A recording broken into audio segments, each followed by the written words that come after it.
It's a new laptop. Yeah, I've had that with several people I've been doing a Skype call with, and I guess they didn't, something on their end didn't have the volume turned on or something. So let's see here where I was going at. So you can hear me? Can you see me? I can see you too, yeah. Okay, because my camera's not showing me, so it doesn't matter. How you been, Fred? Oh, pretty good, pretty good. Having a lot of fun. You know, debunking Jim Garrison. This week it's been Richard Case Nagel, which has been a lot of fun. Yeah, I've been following that. The man who knew too much. The man who knew nothing. And I mean, my God, what a fraud. I mean, it's just incredible what conspiracy theorists will believe about him. I'm actually ashamed to say that I read that book. Yeah, well, so did I. I read it a long time ago. And in fact, here it is. Yeah. This is the first edition, 800 plus pages. Okay, well, welcome back, Fred. You was one of my first interviews, and that one went great. We kind of bounced all over the place, and I got to thinking that I was watching some of your other ones, and it's really fascinating. Clay Shaw should be honored that you're here debunking the rumors and still fighting for him. I mean, I bet he would think nobody else would be doing that today. So it's really an honorable thing you're doing for him, because so many people have convicted the man just based off the movie and don't know anything about it. So I commend you. What a shame. He was a really good man, and what a shame he's been tarred twice, once by Garrison and once by Oliver Stone. Yeah, it's just it's horrible. The man can't even rest in peace. But I thought the other night, I was like, I bet this right here would be really neat. I don't, probably nobody really knows much about the grand jury investigation. So I was going to get you to kind of do an overview on it, and then I was going to go through some of the witnesses for you.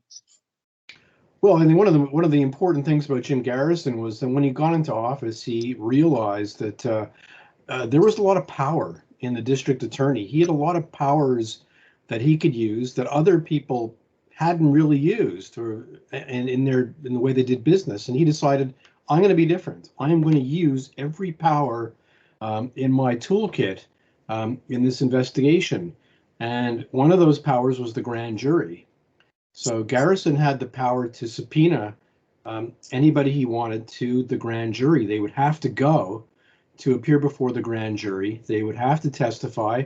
They were not allowed a lawyer in with them, and they could not take the Fifth Amendment to refuse to testify or to incriminate themselves.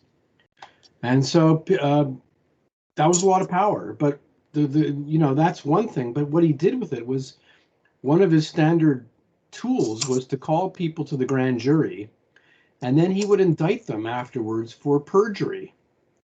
And once you're indicted for perjury, it's a felony, and so you can't leave the parish without his permission. Makes it hard to get a job and a bank loan or a mortgage for a house. You have to get a lawyer, so it costs you money. And then he would squeeze you either for information about what you knew, or force you not to say things or to say things. And then at the last minute, he would drop the charges, and everything would go back to normal. In the meantime, you've had a horrible 6 months waiting. So this was an amazing tool that he used over and over and over again, and people were scared. In my book, I have a headline where he subpoenaed Marina Oswald, and the headline was that she was fearful of the power of the grand jury. And so it was a very, very powerful tool, and you can see that in some of the testimony. If you go to the Mary Farrell site, you could see grand jury testimony, and you could see him regularly threaten people with perjury. They were scared.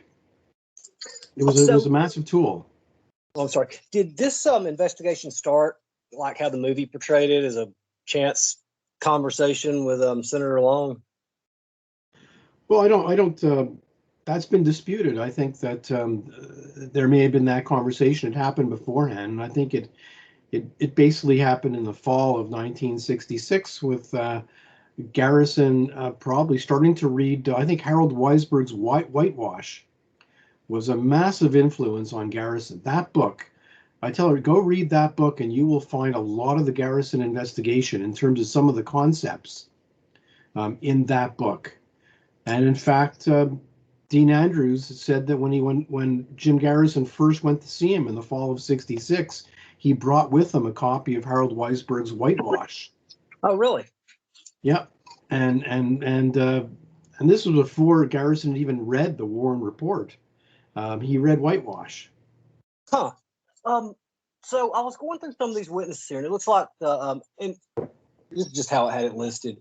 March 9th, looks like the first witness was Mrs. Josephine Hugg. Do you know anything about her? Well, first off, I would say what you're saying, first witness March 9th, these are only the testimonies that we have. Right. So these were grand jury testimonies that Harry Connick Jr. Gave over to the Assassination Records Review Board under duress. He did not want to give them out because he felt that grand jury testimony was private. It's interesting that Jim Garrison never released any of the grand jury testimony, and it was all in his possession. So there's other witnesses that we don't have. Okay. Other testimonies we don't have, and we also don't have, in other investigations, we don't have all the thousands of other people who were called to the grand jury for other investigations, and so we'll never have a complete view of what happened in the grand jury. So, Josephine Hugg, I think she was a person who worked at the World Trademark who had initially said that she saw David Ferry and Clay shot together, but then she recanted and said she was mistaken. And then it looks like he called Dean Andrews a couple of times to testify, or at least that's the way they have it listed. I don't know if he called him more than that. Yeah, and as you know, they indicted Dean Andrews more than once on perjury charges related to his grand jury testimony. More than once? And in fact, it was he was an easy man to indict because he gave so many stories about Clay Bertrand. They were all in conflict, so it was very easy to say he was lying. You couldn't say what was the truth, but you could easily say that he was lying. Yeah, because I think I've seen his description go from like 5'8" to 6'2", sandy blonde hair, and he was a very distinguished looking man. And then there was I'm just looking. There was I can't read my writing there, but a Broncy or Blaze. Rance, was it Ellinger? Or? Yes, that's it. That's it. Yeah, he was basically a witness. He was in the anti-Cuban part of New Orleans, but he was one of the people who went with Gordon Novell and David Ferry to retrieve those ammunition from the Huma dump at Schlumberger back in 1961. Okay. Wow, that's kind of a. So he got called to testify, but wow. And then I think we did call Weisberg. And what did he just tell him about his book to the grand jury?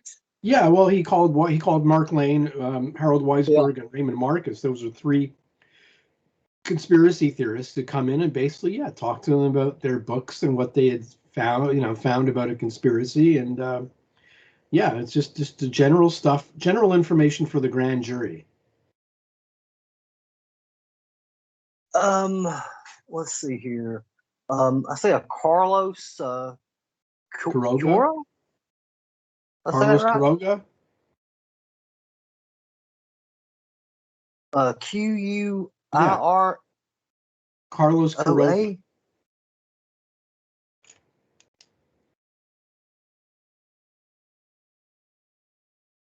Chris, it's Carlos Quiroga.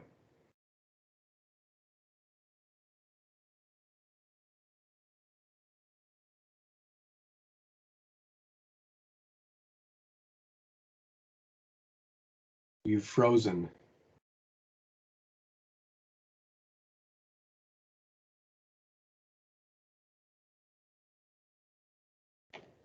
Oh, there you are. You're back. Oh yeah, lost the connection there. What did I say? So Carlos. That was Carlos Quiroga. I'm sorry. Okay. So, no, you're right. Yeah, Carlos Quiroga was the was involved with the anti-Castro Cubans, and he was the one who actually visited Lee Harvey Oswald after the street fight with Carlos Bringuier.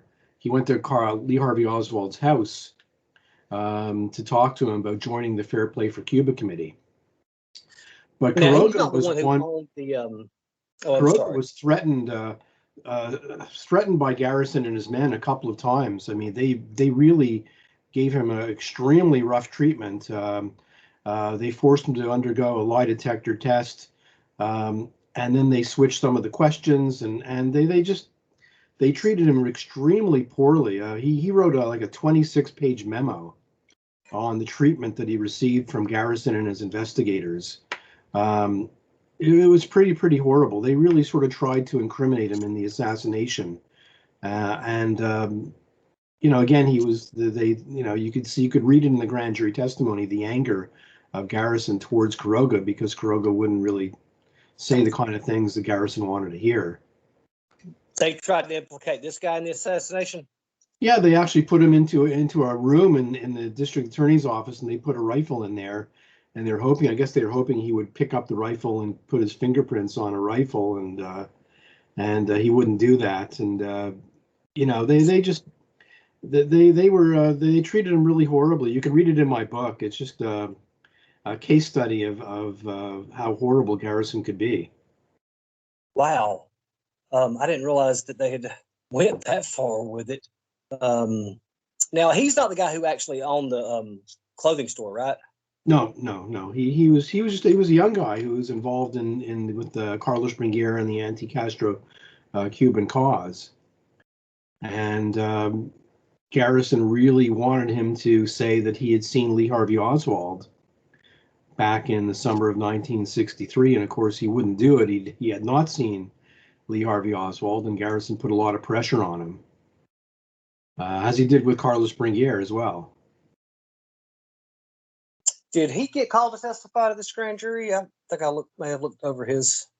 I don't think he testified before the grand jury, but Carlos Bringuier spent a lot of time in Garrison's office answering questions, and Carlos Bringuier was a tough cookie, so he was always pushing back on Garrison, and I guess Garrison at one point realized, you know what, stay away from Carlos Bringuier because this guy is too much trouble. But at one point, Bringuier was so nervous that he sent his wife to Buenos Aires in Argentina, so that she wouldn't be around during this whole kerfuffle with Garrison. And wow.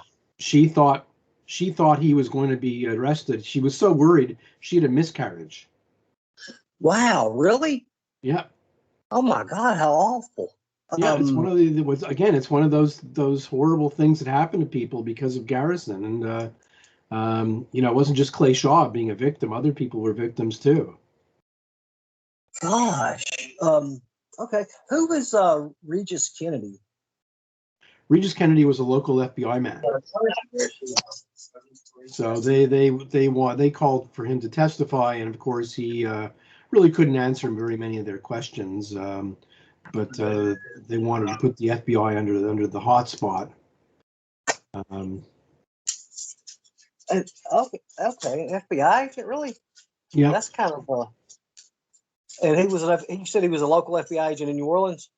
Yeah. So just going through this right here, and I'll get to Gene Davis. He ran the bartender, right? Gene Davis. Well, Gene Davis was a gay man who, again, they really wanted to testify about Clay Shaw and Clay Bertrand, et cetera, et cetera. He was the man who Dean Andrews had said was Clay Bertrand, or at least people referred to him as Clay Bertrand. It was kind of a clever ruse. I mean, Dean Andrews didn't say that he went by the name of Clay Bertrand. He just said that some people called him Clay Bertrand. We'll never know the exact truth there. And he said he met him at a wedding or a gay wedding in the 50s. Is that right? Yeah, well, Dean Andrews said that there was this gay wedding, etc. I don't know the exact details, but he was at a gay wedding, and that's when somebody called him Clay Bertrand, something like that. We don't really know if he actually used the name or not. That's just what Andrew said. That's just what Andrew said. I mean, Gene Davis denied it. But again, it wasn't, again, it's the interesting choice of words. Dean Andrews just said that some people called him Clay Bertrand, not that he went by that name. So it's kind of interesting in the way that Andrews said he used the word, the name. Gene Davis also got caught up in other elements of the investigation because he was gay and he owned a bar in the French Quarter. So there were a number of other people who sort of brought him into the whole situation. William Morris was a gay hustler that had supposedly slept with Clay Shaw, and he talked about Gene Davis, and so Gene Davis was questioned about William Morris. So, yeah, he was one of the gay witnesses. So it looks like William Gervich got called a few times. Yeah, William Gervich was, he was part of the Garrison investigation, and he defected in June of 1967. And so Garrison brought him before the grand jury. Gervich had made all these statements about how horrible the investigation was, and so Garrison subpoenaed him to the grand jury. And of course, you never know. Another game that Garrison could play is he could subpoena you to the grand jury. You go there. It doesn't mean he's going to actually call you in to testify.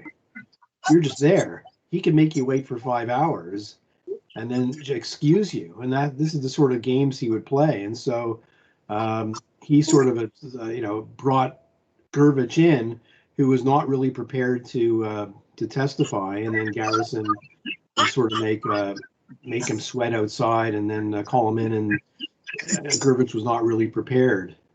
It was all a show sometimes in the grand jury. I'll give you another example of a show. It was when Aaron Cohn headed up the Metropolitan Crime Commission, and Aaron Cohn said that Garrison was sort of whitewashing the mafia in New Orleans, that there was mafia activity, organized crime in New Orleans, and Garrison was ignoring it. So Garrison called him to the grand jury, made him wait for several hours, called him in to question him. Now, you're governed by strict secrecy in the grand jury. So when Andrew Cohn came out of that testimony, he was not allowed to say what had happened. So Garrison went to the press and say, well, the grand jury didn't return an indictment, so he had no evidence. And of course, Aaron Cohn was not allowed to say what happened in the grand jury room. And so this was an interesting way in Garrison could abuse the secrecy of the grand jury to make it seem like a witness had nothing to say.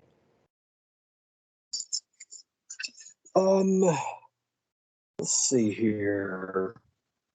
I have my list here.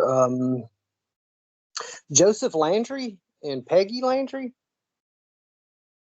Yeah, I don't know. I don't know offhand what they testified about. Okay. There were some very minor witnesses, who are in the list.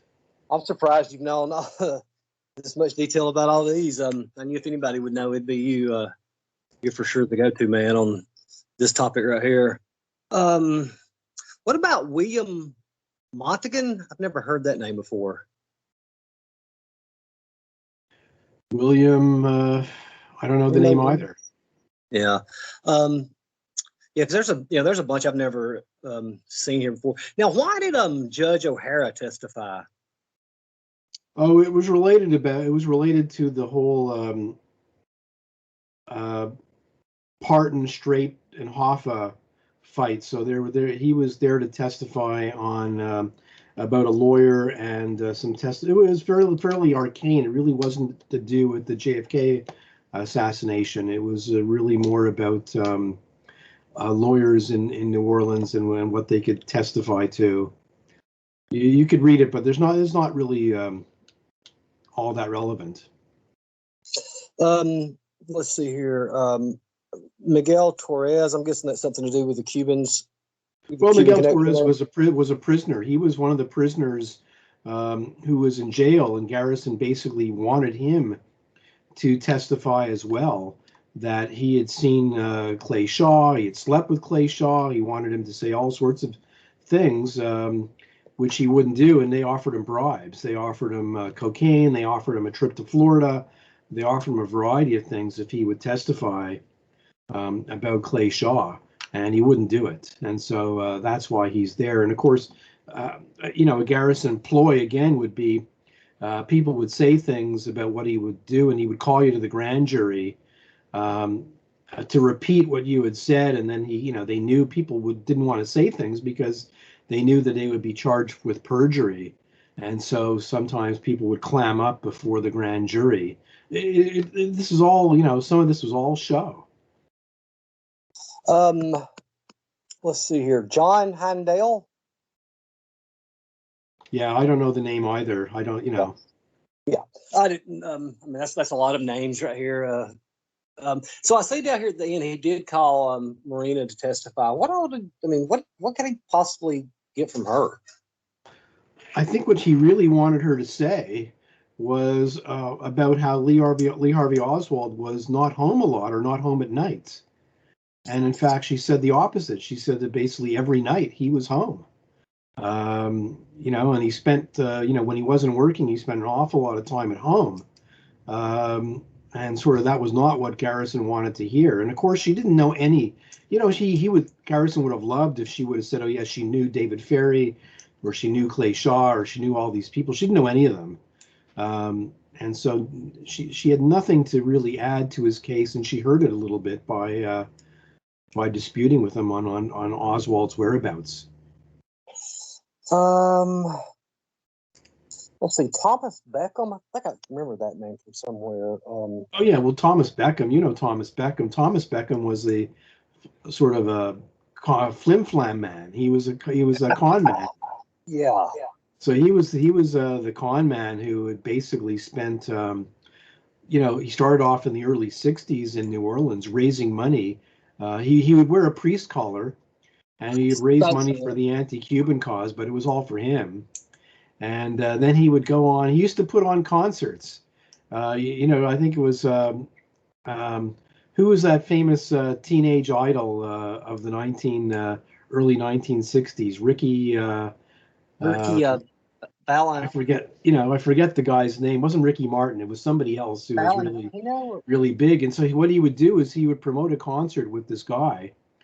People would buy tickets, and then the artist, the performer would be somebody else with the same name, and he would just run off with the money. And so basically Garrison got a anonymous letter in the mail, 2 anonymous letters that basically pointed to Thomas Beckham as being involved in the assassination. And so he called Beckham to testify.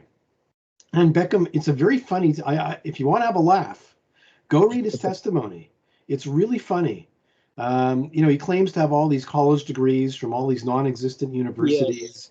And at one point, he actually accused Garrison in his testimony of going out with a male hustler in New Orleans.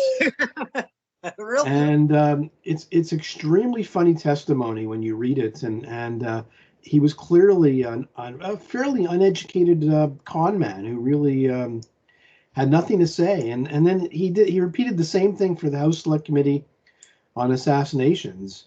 I have his deposition before the HSCA, and again, it's extremely funny to read. I think by the end of it, even the House people were laughing at him because at one point he told the House Select Committee that he had more degrees than a thermometer. I remember that quote now. Yeah, that's okay. I knew that name sounded familiar to me. I couldn't. Okay, so then he called Ruth Payne to testify, and I'm guessing he was wanting to get the same thing like he got from Marina. Yeah, again, he was really hoping that Ruth Payne would again, say all these incriminating things about Oswald and stuff to incriminate her, and knowing all these people, and of course, nothing came of it. What's interesting is at one point she actually sent a letter to Jim Garrison wishing him well, saying, "I really hope your investigation pans out into something really good." She wished him well. It's really kind of funny. Sarcasm? No, I think she was hoping that, hey, whatever you find, good luck to you. Interesting. And then the last two, I mean, I don't know if it's the last two, but Lee Cressman and Arthur Bitterson, those names sound familiar to me too. I don't. Well, Biddison was a friend of Clay Shaw's. Okay. So, again, I think when you go through a lot of the people who testify before the grand jury, there's a lot of what I would call nothing there. You read a lot of the testimony, it's just nothing. There's nothing that comes out of this stuff. So you could get all of Clay Shaw's friends to testify. There's nothing you're really going to learn. I'll tell you one thing that's funny. It's in my book. Was he actually brought in one of Clay Shaw's friends, Don Duty, to testify. Not to testify, to be questioned at his office, and he asked about Clay Shaw's some of Clay Shaw's friends, and at one point this guy really didn't want to say much about certain people, and Garrison said, "Well, you know what? I'll subpoena you to the grand jury, and then you'll have to come to the grand jury, and maybe who knows, maybe you'll be who knows what we'll find." And so all of a sudden, the guy was scared and gave him the name he wanted.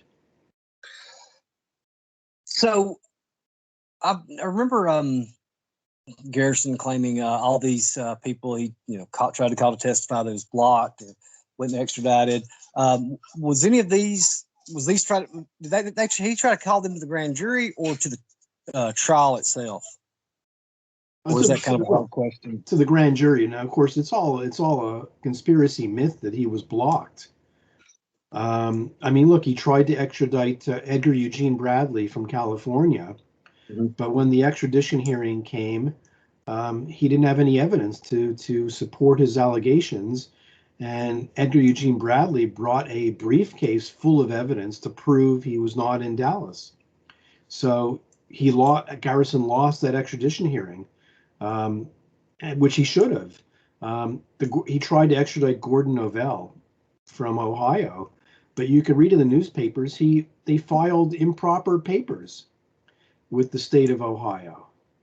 In all of these cases, Garrison wasn't really so much blocked as he really filed improper paperwork or didn't have enough evidence to support the extradition request. Didn't he try to extradite was it Earl Warren or somebody? No, Alan Dulles. Alan Dulles, okay. Yeah. Well, he subpoenaed Alan Dulles, and that that wasn't going to really happen. But I mean, that was more for show. But yeah, So really, in this whole investigation, of course, like you said, we don't know who all called to testify, but Perry Russo's the only one that makes this connection, and that's after given the truth serum and basically having the story planted in his head. Yeah, I mean, here it is. I mean, here is basically this massive conspiracy, and the only evidence Garrison really had was a planted memory through the use of sodium pentothal and 3 hypnosis sessions, and that was it. There was nothing else that Garrison could find. I mean, yes, he had Vernon Bundy's testimony that Clay Shaw was down at the waterfront of the lake shooting up heroin while Clay Shaw came by, and he said he witnessed Lee Harvey Oswald there talking to him. But I mean, really, who would believe that one? Yeah, I forgot about Vernon Bundy. But that was it. I mean, it's amazing just how little he had. And of course, what's even more amazing, when Clay, the $64 question I ask on my blog is, what evidence did Garrison have when Clay Shaw was arrested that he was involved in a conspiracy? And all he had was the start. He didn't have the full, he only had Russo's testimony under sodium pentothal, and that was enough for him to arrest Clay Shaw. During this investigation, was he investigating Ferry too? Did he plan to charge him along with Shaw? Well, he was certainly investigating Ferry. He had Ferry under surveillance at his apartment, and he also had undercover agents who were infiltrating into Ferry's life to report back about David Ferry. I don't think he had any plans to charge Ferry, because what would he charge him with? There was no evidence against him. Okay, so this whole thing was just dead set on Shaw.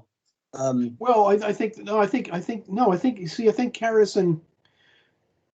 Garrison, I hate to use the word lucked out, but when David Ferry died, that freed up Garrison to move forward more quickly with his conspiracy theories, because Ferry could not refute anything. So you could say whatever you wanted about Ferry, he couldn't refute anything, and you could then charge Shaw and make up all this evidence. Ferry was dead. If Ferry lived, it would have been very hard to charge Clay Shaw, because Ferry would have been alive to contradict everything. Oh, okay. So if then he would have it would never proceeded to trial. Then you don't think, if Ferry hadn't died? Yeah, I think if Ferry had lived, I think he would not have charged Clay Shaw. I don't think. We'll never know, but I think that was the real key for Garrison, was the death of David Ferry. And just for everybody, there's no evidence that Ferry and Shaw were friends or knew each other. No, I mean, there's no evidence at all. I mean, none of David Ferry's friends remember Clay Shaw. None of Clay Shaw's friends remember David Ferry. So there's no evidence that they knew each other. Now, it doesn't mean that they never came across each other at a party, perhaps a gay party somewhere in New Orleans, but they really didn't know each other. Yeah, they look like they would not be the type of people to run in the same circles. No, I mean, very, very different social circles, and Shaw was high society, and Ferry, he was a interesting man. How did Garrison put it? One of history's most interesting figures. One of history's most important. Something like that. I mean, it was. I mean, again, it was just real. I feel for David Ferry. Ferry, was actually a very good person. He was the kind of guy that if you were had a flat tire at a restaurant, he would go outside and change your flat tire for you. I mean, he was. I'm not going to condone the fact that he was sleeping around with 16-year-old boys, but he really actually cared for them, and encouraged them to go to school, to church, and he taught people how to fly, and he was a very smart, caring man. Now, how long did this grand jury investigation go on before he charged Shaw? Well, he charged Shaw on March 1st, right? So 3-4 weeks. So it wasn't very, very long, right, for him to charge Shaw. I mean, that was very quick, and again, with no evidence.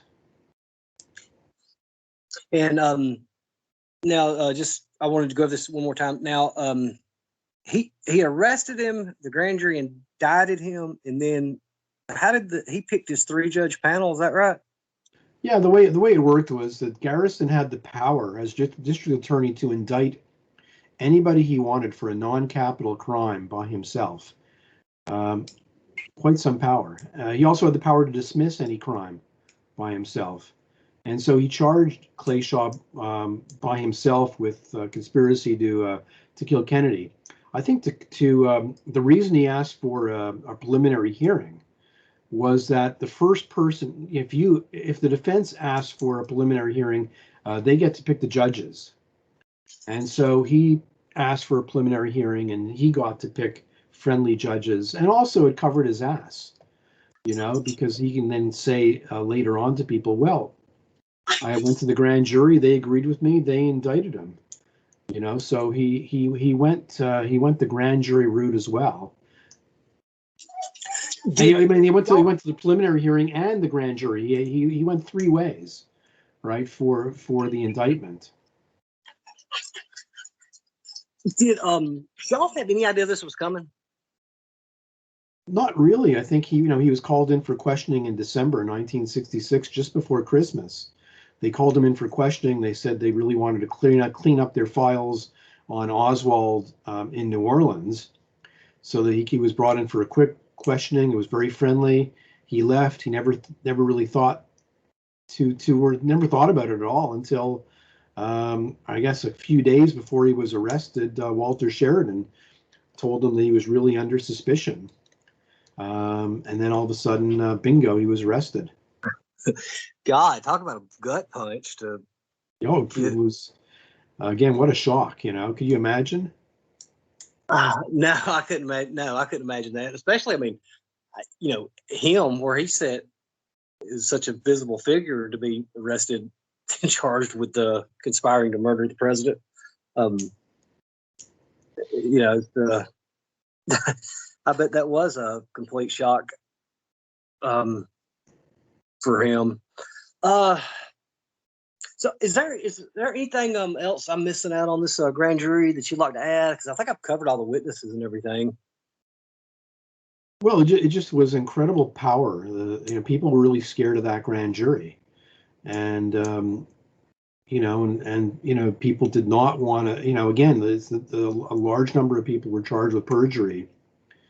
And the other thing was, once you were charged with perjury, Garrison did not have to release all of your testimony. He would only release to you the testimony that you thought where you were perjured yourself. So people didn't even have the ability to actually look through their whole testimony. It was a horrible abuse of power. Other district attorneys didn't use it that way, but Garrison realized that he could weaponize the grand jury, and he did, and it was really, really horrible miscarriage of justice. The other thing I would say, by the way, is the fact that the way the grand jury was chosen. Grand juries were chosen by a rotating judge. So a judge would actually interview 50 to 60 people to come up with a grand jury. The issue here was that Garrison had fought a war against the judges once he got into office, and many of the judges, he won that war, and also some of the judges were elected with Garrison's support. And so the judges who were picking the grand jury were Garrison supporters who owed him. And so they tried to pick people on the grand jury who were amenable, friendly with Jim Garrison. So the Labiche grand jury, which was the one that indicted Clay Shaw, Labiche was a member of the New Orleans Athletic Club where Garrison hung out. And 7 or 8 other people on the grand jury were also members of the New Orleans Athletic Club. So it was very, very buddy. Is there any truth to the rumor that I don't say rumor because it's something I was told that that Garrison was being investigated by a grand jury for an incident with a kid at the New Orleans Athletic Club at the same time this was going on? Well, that was a bit later, but yeah, there was an incident at the New Orleans Athletic Club with a 13-year-old boy, and Garrison supposedly fondled a 13-year-old boy, and the family of that boy was prominent in the Roman Catholic society. One was, I think, one of the people in the family was one of the a bishop or some high up in the Roman Catholic hierarchy, and they decided they really wanted to hush it up and not proceed against Garrison. It was actually news across the United States. Jack Anderson wrote it up in one of his columns across the United States. That column did not run in New Orleans. As I say in my book, Patricia Lambert interviewed the boy and his family, and they all are adamant that this did happen back in, I think it was 1970 or 71. Oh, okay. So that was after this then. Okay. Somebody told me it was going on at the time. Did Dean Andrews, his conviction ever get overturned? Yeah, his conviction, he never actually went to jail. He appealed. I think it was overturned, and for a variety of reasons. And, at some point, I've got a really good, he went to trial. I've got a really good, like 25-page note that somebody wrote about what went on in the trial. And it was quite comical. I mean, look, indicting Dean Andrews for perjury was an easy thing because he said so many things. all contradictory, but you couldn't actually prove which one was the truth. And so Garrison would go around and say, oh, we convicted Dean Andrews for perjury, but that meant really nothing, because the man had a mouth on him, and he was a laughing perjury machine. Yeah, I like anybody would hire that guy to go represent Oswald. Yeah, I mean, could you imagine you're charged with this heinous crime, and you're going to pick Dean Andrews as your lawyer? I mean, I don't know if I'd want him to be up there with anything. He was a funny guy. I mean, very He was colorful. a very funny guy. Look, he was a very funny guy. He was a very nice guy. He played jazz. He had a very, very good sense of humor. He was very nice to people. People liked him. It's unfortunate he decided to get himself involved in this, and I think he regretted it for the rest of his life. What do you think? Do you think he just? I mean, why did he make that up? Just, you think he was really under the influence, the drugs that messed him up that bad, or he just made it up to put himself in it? We'll never really know the truth. I think that he was the kind of guy that wanted to be the center. I don't think he ever thought it would go as far as it went, and I don't know why he decided to testify before the Warren Commission and then repeat the same story. I think maybe it was, I don't know what got to his head. I don't know what it was, but he did tell the same story to the Warren Commission.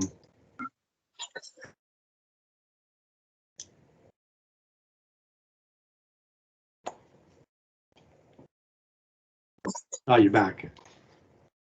Had a phone call that came in there and had to put hold. So, author of what was I was a teenage conspiracy freak. Yep. And then this one is On the Trail of the Delusion. That's right. And I love the blog. I try to follow it every day. Yeah. So, and I'll put those at the beginning, so people can get it. And they can find your books on Amazon or Amazon or any other electronic retailer. So, what's Fred going to write next? Well, the next book is going to be a history of conspiracy thinking in the JFK assassination.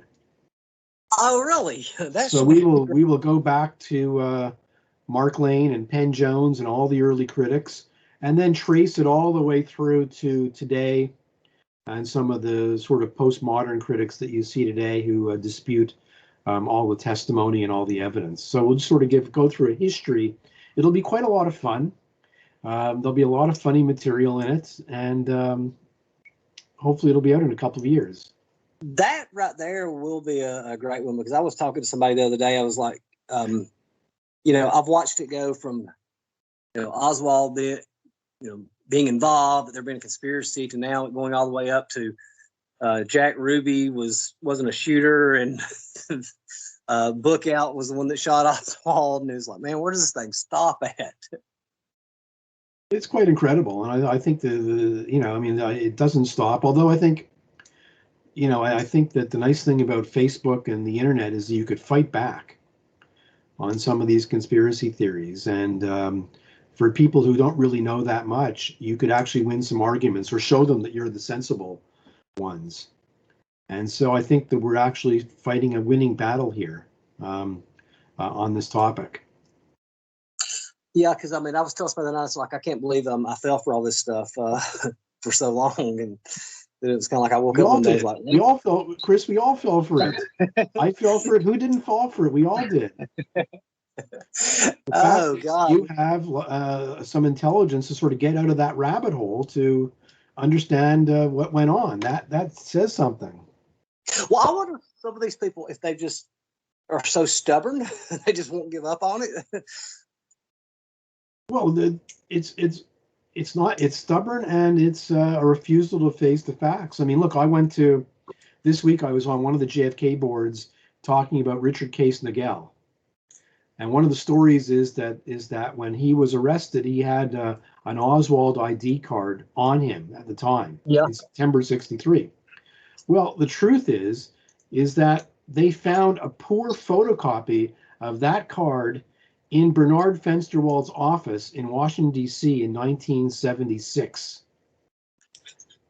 That's what they found and when they found it. Now, how does that trace back to Richard Case Nagel in 1963? I'm arguing this on a bulletin board, and the conspiracy people will not give up their belief, even though they admit they have no evidence. They will not give up their belief on that one. Oh God, no, I didn't. I didn't realize that that argument was still going on. Of course, I bet a lot of people don't realize who he is. No, I mean he's one of these. Again, I'm in the middle of I'm writing a major post on Richard Case Nagel, but here's what I think happened: was he was in prison when Garrison investigation started, and I think he realized, like many other prisoners, I could reach out to these Garrison people. Maybe they could help me with my case on the bank robbery. So I'll dangle some information in front of them, and they'll come out. Maybe they'll spring me out of here. Maybe they'll get me some legal help. Who knows what? And that's what he did. He just dangled this information. Oh, I have a tape. You can go get this tape. But please, before you do that, can you type out my writ for habeas corpus? Can you do this? Can you do that? And I think he was playing them. Yeah, because when I first got that book, I wished I'd have checked into it, because I'm in that book and I've read it. It's like, oh man, here it is. And then I look it up and I was like, wait a second, that bank robbery didn't happen anything like the book said it did. Here's what's interesting. Here is the first edition of the book, and it's 800 plus pages. Here's the second edition of the book. He took out around 400 pages. So what's interesting is the 400 pages he took out is full of garbage, full of junk. And so it's interesting to see all the stuff in the first edition that was taken out because it's ridiculous stuff. This is a gold mine of craziness. I didn't see. I don't have that one. I have the second book the second one you picked up. Yeah, the first one is full of all sorts of nonsense. It's quite amazing. No, I did not know they took out 400 pages, huh? Yep. Yeah. So, are you going to Dallas next? When are they going? September 21st or whatever. Yeah, are you going?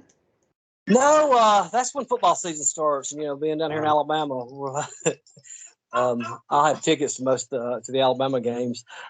Now, Bill said something to me the other day, which I'm definitely going to do this. I think next spring, New Orleans.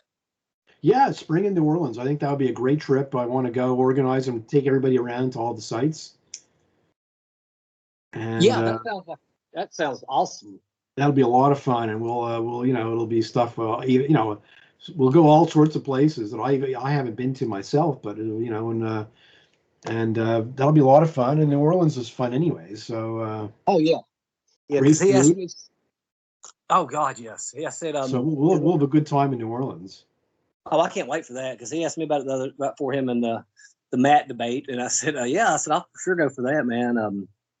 And he asked me, I said, about when. I said, I'd probably go no later than the middle of April, because when it starts getting humid and hot down there, man, it comes in and it's going to be unbearable. I lived in Louisiana for a while, and it'll be bad. Yeah, I know. I've been there. I've been to New Orleans. And I've been to their jazz festival in New Orleans, which is an amazing jazz festival. What time of the year does that take place? It was in May. Oh yeah, I bet it was already. It's already starting to get really hot and humid. And yeah, any time down there is busy, but something like that, God, I couldn't imagine how it would be. I bet the streets, you couldn't even walk down them. But anyways, it'll be fun. Well, thanks a lot, Fred. This was a lot of fun. I'm gonna get this posted and put up there. And yeah, thank you very much. Good luck on that next book, man. Thanks a lot, Fred. Okay, thanks. Okay, I'll see you later. Yeah, bye. All right, buddy.